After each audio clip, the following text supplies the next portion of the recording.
In the center of a dusty clearing, the body of a 250-kilogram giant lay motionless. This was no ordinary kill. This was a king. A male lion at the absolute peak of his power. Maximum muscle, maximum weight, maximum dominance. An animal that could stop a vehicle with the force of his charge. Now reduced to carrion. But the most disturbing part wasn't the death itself. It was the absence of claw marks from another lion. That's what you expect on the savannah. That's the normal order of things. A king dies by another king's hand. Rival males fighting over territory. Clean, brutal, predictable. But this time, nothing. No signs of a territorial duel between males. What killed this titan wasn't a rival. It wasn't disease. It wasn't old age. It was a miscalculation of a few meters. He didn't see the threat, didn't catch the scent of danger until it was already too late. He committed the cardinal sin of the savannah. He crossed an invisible line. A border that appears on no human map, but is written in blood across this ancient land. He entered a forbidden zone where his crown meant nothing, and his raw strength was irrelevant against a legion of shadows rising from the tall grass. It was an execution. Fast, brutal, collective. Welcome. Today we're not just watching animals. We're decoding the real rules of the African savannah, the laws that actually govern life out here. To us, the African savannah looks like an endless ocean of golden grass, absolute freedom, a paradise with no walls. That is a dangerous illusion. For the animals that live here, this landscape is a claustrophobic labyrinth of invisible walls. Every tree, every bush, every bend in the river marks the edge of an empire. And the penalty for trespassing here is not a fine, it's extermination. Imagine walking through a city where turning down the wrong street means you disappear. That's daily life on the savannah. These borders are drawn in chemical signals, urine and pheromones that scream, "Stay back or die," to any nose sensitive enough to read them. There are 5 of these invisible lines, each one more lethal than the last. We start with the deadliest of all. Once a year, the greatest mammal migration on Earth is forced to face a nightmare. Millions of wildebeest, driven by ancestral hunger and relentless drought, need to cross the Mara River. On the other side, green pasture. In the middle, the abyss. The murky water of the Mara doesn't just hide fish, it hides dinosaurs.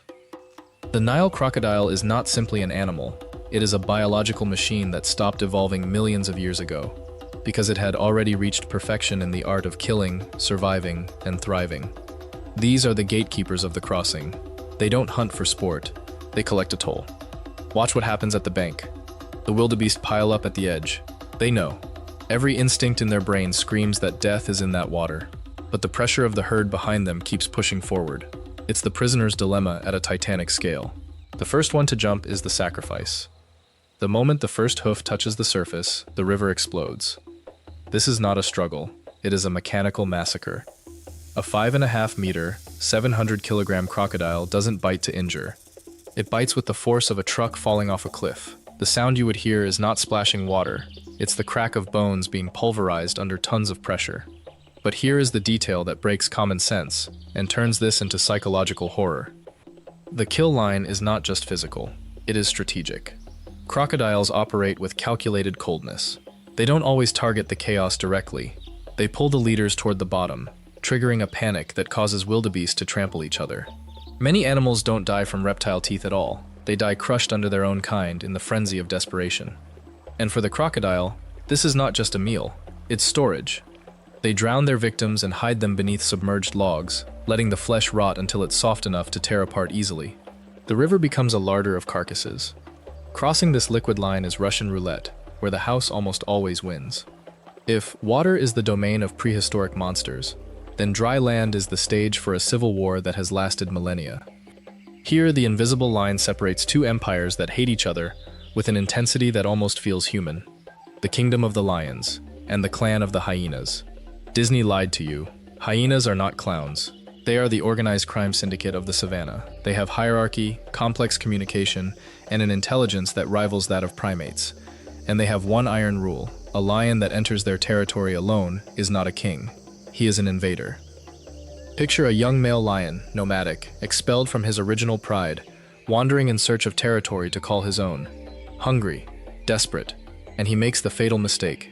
He follows the scent of carrion directly across the olfactory border of a spotted hyena clan.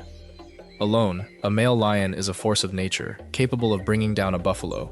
But hyenas don't fight clean. They don't fight one-on-one. They fight in swarms. The moment he crosses the line, the soundscape shifts. The manic cackles begin echoing from every direction. This isn't excitement, it's a war call. They are summoning reinforcements. Within minutes, the exiled king is surrounded by 20, 30 jaws capable of grinding femurs like twigs. The lion roars, trying to project fear. But in that zone, his roar carries no authority. The hyenas strike from the flanks, targeting the tendons in the back legs. They retreat. They strike again. It is a guerrilla tactic engineered to exhaust, to bleed out, to humiliate.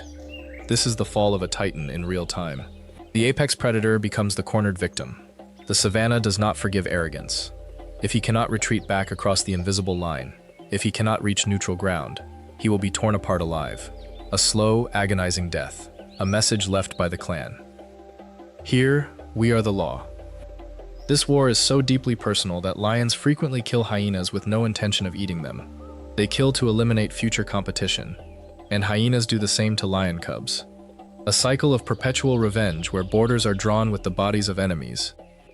Now we need to talk about a border that is not spatial, it is temporal. The line between light and darkness.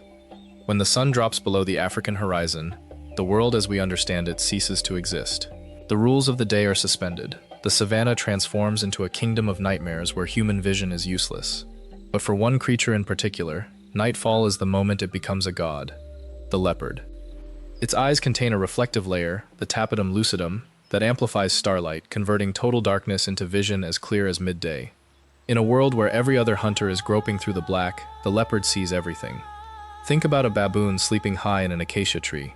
He believes the height is his safety border, his protection. The leopard doesn't respect gravity. It is a 70-kilogram ghost that can scale vertical bark with a freshly killed prey locked in its jaws, the very definition of silent terror. A nocturnal leopard attack shatters the most fundamental rule of survival, awareness. The victim frequently dies before it wakes. A baboon can be torn from its branch, have its neck broken, and be dragged into the darkness without producing a single sound.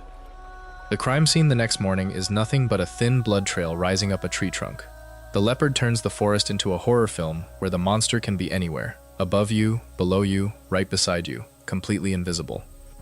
And if you think the great herbivores are safe from this line, you have not been paying attention. Even elephants, the colossuses of the earth, have invisible borders they dare not cross. But sometimes, nature forces you to cross them anyway. When the rains stop and rivers turn to dust, the savannah enters apocalypse mode. Territorial borders collapse. Predators and prey are forced to converge at the few remaining waterholes. An uneasy truce forms, forged entirely by desperation. You will see lions drinking meters away from zebras. Nobody attacks, not because they have become friends, because the energy spent killing could mean dying from heat exhaustion. The caloric math doesn't work. But this truce is a ticking bomb. The instant the last water disappears, the savagery returns, with triple the force. In this scenario, elephants are the tragic protagonists.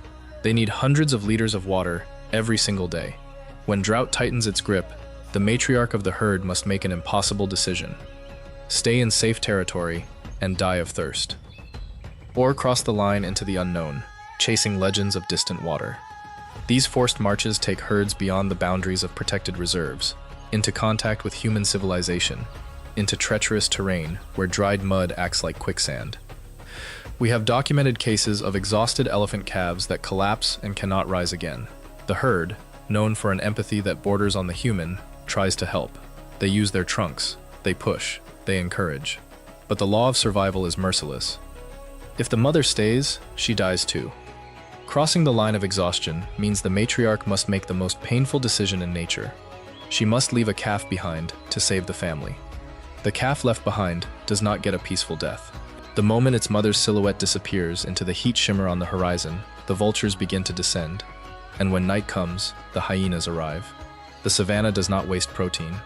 One animal's tragedy is another's banquet. That is the law. That has always been the law. There is one final border we need to discuss. The line of audacity, the moment prey decides it is done running. The African buffalo, known in the field as the Black Death. We tend to think of the buffalo as lion food, but the buffalo operates by one internal rule that changes everything. If you wound me, I will hunt you. These animals have documented vengeful memory. There are recorded cases of buffaloes, after being attacked, turning around, tracking the specific lion that bit them, and laying an ambush. The prey, ambushing the predator. When a lion attacks a buffalo calf, it can trigger a military response from the entire herd. 500 buffaloes, each one approaching a ton in weight. Horns fused to the skull functioning as bone shields and war hammers. They form a phalanx, an impenetrable wall of muscle and pure, undiluted hatred.